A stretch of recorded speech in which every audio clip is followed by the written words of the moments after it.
Good morning, students. In economics, we learned very important things so far. It's a give and take policy. Without that, economics cannot work.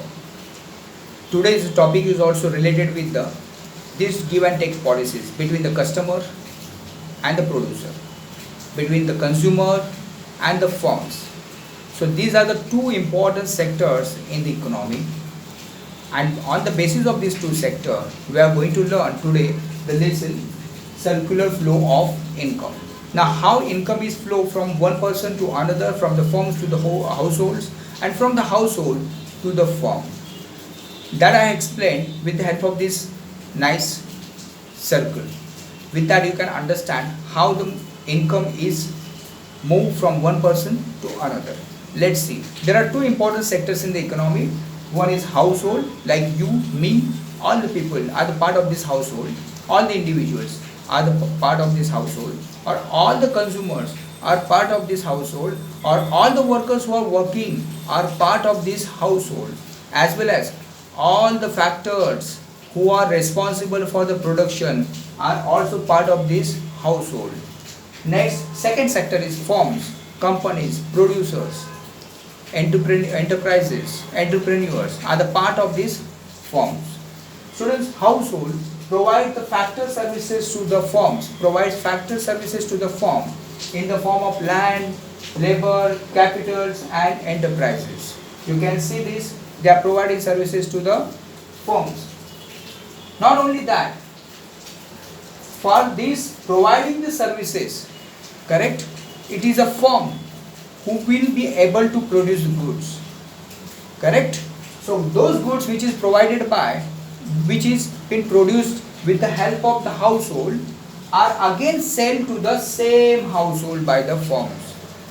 So once again, household as a part of the factor income, a factor of production, helps the firm, and firm in return produces the goods and sell it back to the household. So this is the first process that we have learned. Household as a factors of production help the firm to produce goods and services, and the same goods which is produced by the household in the firm, the same will be sold out to the household by the firm, correct. So here the exchange of the services you can see.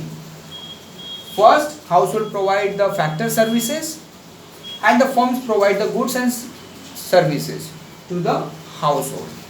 Next, here in the first circle you can see there is a real flow or real exchange of goods and services.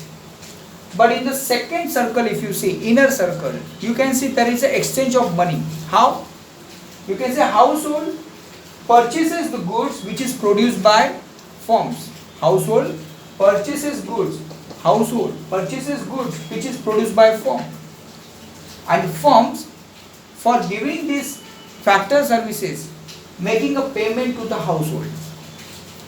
Correct? Firms are making payments to the households like rent, wages, interest and profit.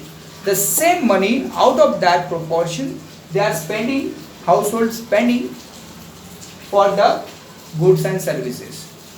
Correct? So again money goes back to the firms from the household, and here from the firm to the household. Correct? So this is what the circulation of the goods and services from the household to firms, and the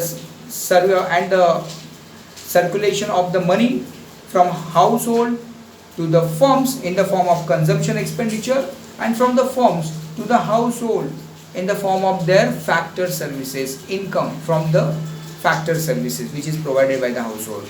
So this is how this particular concept is related with it. So in inner circle you see the transaction of money between the household and the firms, we call it as money flow. We call it as money flow. You can see I have already written here money flow. While the outer circle, where we see the transaction of goods and services are taking exchange between the household and the firms, we call it as, I can show here, is a real flow.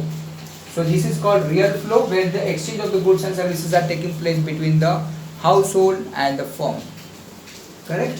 So this is called a real flow, and then money flow. Other than that, there are two more concepts come in the mind. One is a stock, another one is a flow. What is a stock and flow concept? You can see here is a pot with the fill of water. We know how much water is there in this pot, correct? So this is the stock for now in our hand. But if it start flow with this direction, then we call it as a flow. So now you see, here is a flow concept, and you can have the stock concept also. You can have the stock concept also. Flow concept, where the stocks we started distributing over the period of time, during the period of that particular period of time. But the stock is a static concept which not change, and it is calculated at the same point of time or at a particular point of time. For example, we can give the example of national wealth. What is your national wealth? Then we can give the particular figure. But what is the national income? Now national income is calculated over the period of time, so that is why it is a flow concept. But a national wealth is a stock concept. It is fixed, it is static. But the flow concept is continuously changing, or it will be addition over the period of time that takes place. That's why the flow concept and stock concept, it shows that flow concept is a static, while the stock concept is a static, and the flow concept is flexible. You can call it as a dynamic also. Flow concept can be a dynamic also. So that's what the students about the flow, stock flow. You can see here circular flow, stock flow, and the flow concept itself. Just this is what about the circular flow, students. Thank you very much.